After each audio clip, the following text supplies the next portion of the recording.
আসসালামু আলাইকুম ওয়া রাহমাতুল্লাহ।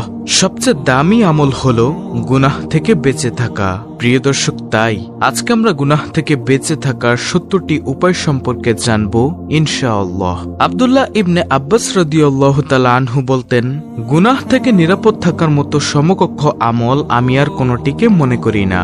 হাসান বসরি রহমাতুল্লাহি বলতেন, আল্লাহর নিষিদ্ধ বিষয়গুলো থেকে বেঁচে থাকার চাইতে উত্তম কোনো ইবাদত আর কোনো ইবাদতকারী করতে পারেনি। তাই গুনাহ থেকে বেঁচে থাকার 70টি কার্যকরী উপায় নিচে উল্লেখ করা হলো। নম্বর 1, হিম্মত করুন। গুনাহের পথ থেকে বেঁচে থাকার জন্য আপনাকে হিম্মত করতে হবে। আল্লাহর উপর ভরসা করে এই আত্মবিশ্বাস রাখতে হবে যে ইনশাআল্লাহ আমি পারবো। আমার রবের সন্তুষ্টির জন্য দুনিয়ার এই চাকচিক্য থেকে নিজেকে রক্ষা করতে পারবো। এইভাবে প্রত্যয়ী হবেন, তাহলে বেঁচে থাকাটা সহজ হবে ইনশাআল্লাহ। 2, নিয়ত করুন। নিয়ত করুন যে গুনাহের সুযোগ পেলেও গুনাহ করবেন না। 3, কোনো গুনাহকে ছোট দেখবেন না, সব সময় গুনাহকে বড় পাপ মনে করবেন। 4, দোয়া করুন। গুনাহ থেকে মুক্ত থাকার জন্য দোয়া করুন। 5, মাঝে মাঝে নির্জনে চোখের পানি দিবেন। যে ব্যক্তি আল্লাহর ভয়ে কাঁদে সে জাহান্নামে প্রবেশ করবে না। 6, মুজাহাদা বা চেষ্টা চালান। একদিনে কিংবা এক রাতে আপনি গুনাহ ছেড়ে দিয়ে পবিত্র হয়ে উঠবেন এই ধারণা ভুল, বরং এর জন্য কষ্ট করতে হবে, প্রতিনিয়ত চেষ্টা চালাতে হবে। 7, ভাবুন আমার উপর পাহারাদার আছে। 8, আল্লাহ তাআলাকে লজ্জা করতে হবে। 9, ভাবুন আল্লাহর সরাসরি প্রশ্নে উত্তর কি দিবেন। 10, সবসময় সর্বাবস্থায় আল্লাহ আমার সঙ্গে আছেন এই কল্পনা ধরে রাখার চেষ্টা করুন। 11, নিজেকে নিজে বলুন আল্লাহকে ভয় করো। গুনাহের পরিণতি নিয়ে ভাবুন, গুনাহ ত্যাগ করার উপকারিতা নিয়ে ভাবুন। হৃদয়ে ঈমানের বীজ যত্ন করে রাখুন। 15, গুনাহের উপকরণ ও উদ্দীপক বিষয়গুলো থেকে দূরে থাকুন। 16, দুষ্ট বন্ধু ও সাথীর ব্যাপারে সতর্ক থাকুন। 17, ভাবুন আমি শয়তানের সঙ্গী হয়ে যাচ্ছি না তো। 18, মাসে অন্তত 3 দিন রোজা রাখুন। 19, বিবাহের ব্যাপারে সিরিয়াসলি চিন্তা ও চেষ্টা করুন। কাজের শুরুতে বিসমিল্লাহ বলার অভ্যাস করুন। 21, মনের মধ্যে গুনাহের চিন্তা জাগ্রত হওয়ার সঙ্গে সঙ্গে অর্থের প্রতি খেয়াল করে কয়েকবার পড়ুন, আউযু বিল্লাহি মিনাশ শাইতানির রাজিম। হে আল্লাহ, আপনার কাছে বিতাড়িত শয়তান থেকে আশ্রয় প্রার্থনা করছি। একটু আওয়াজ করে পড়ুন, কমপক্ষে নিজে শুনতে পান এতটুকু আওয়াজ করে পড়ুন। দেখবেন এতে শয়তানের কুমন্ত্রণা কেটে যাবে ইনশাআল্লাহ। 22, হঠাৎ মৃত্যুর বিষয়টি স্মরণে রাখুন। 23, স্মরণ করুন যখন আপনার মরদেহ গোসল দেওয়া হবে। স্মরণ করুন অচিরেই আপনার জানাজা মানুষ কাঁধে করে নিয়ে যাবে। স্মরণ করুন যখন আপনাকে কবরে রেখে দেওয়া হবে। 26, মাঝে মাঝে কবর জিয়ারত করুন। 27, স্মরণ করুন আপনার প্রতিটি আমল আল্লাহ তাআলার সামনে পেশ করা হবে। গুনাহের প্রবল ইচ্ছা দমনে উক্ত চিন্তা বেশ কাজে আসে। 28, স্মরণ করুন আপনার অঙ্গ প্রত্যঙ্গগুলো আপনার বিরুদ্ধে সাক্ষী দিবে। 29, স্মরণ করুন আপনার আমলগুলো লিপিবদ্ধ করা হচ্ছে। পুলসিরাত পাড়ি দেওয়ার কথা স্মরণ করুন যখন মিজান স্থাপন করা হবে। 32, হাদিসের সাওবান মনে রাখবেন গোপন গুনাহ আমার আমল নষ্ট করে দিচ্ছে না তো। 33, ভাবুন গুনাহের কারণে নবীজির হাউজে কাউসার থেকে বঞ্চিত হতে হবে। মাঝে মাঝে জ্বলন্ত আগুনের সামনে দাঁড়িয়ে ভাবুন। 35, দুনিয়ার তুচ্ছতা সম্পর্কে জানুন। আল্লাহ তাআলা বলেন, পার্থিব জীবন প্রতারণার উপকরণ ছাড়া কিছুই নয়। সূরা হাদীদ আয়াত নম্বর 20। ভাবুন আল্লাহ আমাকে দেখছেন। 37, একাকী নিবৃত্তে থাকবেন না, গুনাহ ঢোকার দরজাগুলো বন্ধ করে দিন। অধিক হারে ইস্তেগফার করুন, অধিক হারে তওবা করুন। ঘুমানোর সময় ইসলামী আদবগুলো মেনে চলুন, বিশেষ করে অজু করে এবং আয়াতুল কুরসি পড়ে ঘুমাবেন।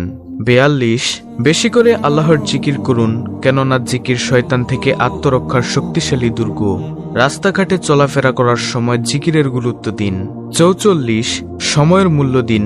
মুফতি তাকি উসমানী বলেন, সময়কে গুনাহের মধ্য দিয়ে কাটানোর ব্যাপারে আল্লাহকে ভয় করো, কখনো অবসর সময় কাটাবেন না। যখনই নির্জনে থাকবে, অবসর থাকবে, তখনই নিজেকে কোনো কাজে ব্যস্ত করে নিবে। কাজটি দুনিয়ার বৈধ কাজ হলেও অসুবিধা নেই, তবুও আল্লাহর নাফরমানির ভিতর সময় নষ্ট করো না। 45, আল ওয়ালা বারা ঠিক রাখুন, অর্থাৎ বন্ধুত্ব ও শত্রুতা উভয়টিই আল্লাহর জন্য। 46, ইলম শিখুন। 47, প্রতিদিন সকালে মনের সঙ্গে অঙ্গীকার করুন, অর্থাৎ সকালে ঘুম থেকে জেগে নফসের কাছে এ মর্মে অঙ্গীকার নিবে যে আজ সকাল থেকে সন্ধ্যা পর্যন্ত কোনো গুনাহ করব না। আমার দায়িত্বে যত ফরজ, ওয়াজিব এবং সুন্নত আছে সব ঠিকঠাক মতো আদায় করব। আমার উপর আল্লাহর যত হক আছে, বান্দার হক আছে, সব পুরোপুরি আদায় করব। হে নফস, মনে রেখো, ভুলক্রমে অঙ্গীকারের বিপরীতে কোনো কাজ করলে তোমাকে শাস্তি ভোগ করতে হবে। 48, নফসকে শাস্তি দিন। তওবার সাথে সাথে নফসকে একটু শাস্তিও দিন। যেমন নফসকে বলুন, তুমি প্রতিজ্ঞার খেলাফ করেছ, সুতরাং শাস্তি স্বরূপ তোমাকে 8 রাকাত নফল সালাত আদায় করতে হবে। 49, পুরো দিন নিজের আমলের মুরাকাবা করুন। শোয়ার আগে যাবতীয় কাজের হিসাব নিন। পরকালের মুরাকাবা করুন, অর্থাৎ প্রতিদিন চোখ বন্ধ করে এই কথার ধ্যান করুন যে এই দুনিয়ায় আমি চিরকাল থাকতে আসিনি। 52, অঙ্গ প্রত্যঙ্গের হিসাব নিন। মাঝে মাঝে চোখ বন্ধ করে নিজের অঙ্গ প্রত্যঙ্গের হিসাব নিন। 53, ভাবুন আল্লাহ আপনাকে সৃষ্টি করেছেন কেন? কেন আপনি এখনো জীবিত? পাপাচারের মাঝে ডুবে থাকার জন্য? 54, মনে রাখবেন আল্লাহ ছাড় দেন কিন্তু ছেড়ে দেন না। ইসলামের সৌন্দর্য, সৌহার্দ্য ও সম্প্রীতি সম্পর্কে জানুন, দৃষ্টি সংযত রাখুন, এই কল্পনা ধরে রাখুন। আল্লাহ তাআলা বলেন, নিশ্চয়ই আল্লাহ তোমাদেরকে নির্দেশ দিচ্ছেন আমানত তার হকদারকে দিয়ে দিতে। সূরা নিসা আয়াত নম্বর 58। নম্বর 58, আল্লাহর নিয়মের কথা ভাবুন। নিজেকে বোঝান যে আল্লাহর একটা নিয়ম আছে। কেউ যখন কোনো গুনাহের কাজ শুরু করে তখন আল্লাহ তার সঙ্গে ধৈর্য আচরণ করেন। এতেও যদি বান্দা পিছু না হাঁটে তাহলে তার সঙ্গে তিনি কিছুদিন যাবৎ দোষ ত্রুটি থেকে রাখার আচরণ করতে থাকেন। এরপরও ফিরে না আসলে আল্লাহ তাকে সাজা দেওয়ার ইচ্ছা করেন। 59, স্ত্রীকে সন্তুষ্ট রাখুন। নিজের নফসের সাথে বিতর্ক করুন। পরিবেশ পাল্টান। গুনাহের পরিবেশ থেকে দূরে থাকুন। তাড়াতাড়ি ঘুমিয়ে পড়ুন, যাতে একদিকে আপনার ঘুমও পূর্ণ হয়, অন্যদিকে যথাসময়ে ফজরের জন্য উঠতে পারেন। 63, ভাবুন নির্জনতা আল্লাহ কেন দেন? কেন আল্লাহ তাআলা আমাদেরকে একাকীর সময়গুলো দান করেন? আল্লাহ তাআলা বলেন, আর তুমি তোমার রবের নাম স্মরণ করো এবং একাগ্র চিত্তে তার প্রতি নিমগ্ন হও। সূরা মুজাম্মিল আয়াত নম্বর 8। 64, ফজরের নামাজের বিশেষ গুরুত্ব দিন। 65, প্রতিদিন 1 পৃষ্ঠা হলেও কোরআন তেলাওয়াত করুন। জবানের হেফাজত করুন। 67, নিম্নের 5টি গুনাহ থেকে বাঁচুন। কোরআনুল কারীম অশুদ্ধ পড়ার গুনাহ থেকে বেঁচে থাকা, চোখের গুনাহ থেকে বেঁচে থাকা, মা বোনদের জন্য বেপরদার গুনাহ থেকে বেঁচে থাকা, অন্তরের গুনাহ থেকে বেঁচে থাকা, পুরুষদের টাকনুর নিচে কাপড় পরার গুনাহ থেকে বেঁচে থাকা, এক মুষ্টির কমে দাড়ি কাটা বা ছাটার গুনাহ থেকে বেঁচে থাকা। 68, আল্লাহওয়ালাদের সোহবত গ্রহণ করুন। 69, আল্লাহওয়ালাদের জীবনী পড়ুন। 70, নিম্নোক্ত দোয়াগুলো বেশি বেশি পড়ুন। আল্লাহুম্মা ইন্নী আউযু বিকা মিন মুনকারাতিল আখলাকি ওয়াল আমালি ওয়াল আহওয়া।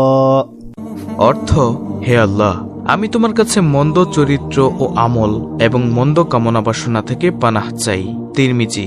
অত্যন্ত গুরুত্বপূর্ণ একটি ভিডিওটি ভালো লাগলে অবশ্যই চ্যানেলটিকে সাবস্ক্রাইব করে পাশে থাকা বেল আইকন অল বাজিয়ে দিবেন। ভিডিওটিতে একটি লাইক দিবেন এবং কমেন্টে আমিন লিখবেন এবং অন্য মুসলিম ভাই বোনদের কাছে ভিডিওটি শেয়ার করে দিবেন যেন তারাও গুনাহ থেকে বেঁচে থাকার উপায়গুলো জানতে পারে। আল্লাহ তাআলা আমাদের সবাইকে সকল প্রকার গুনাহ থেকে বেঁচে থাকার তৌফিক দান করুন। আমিন।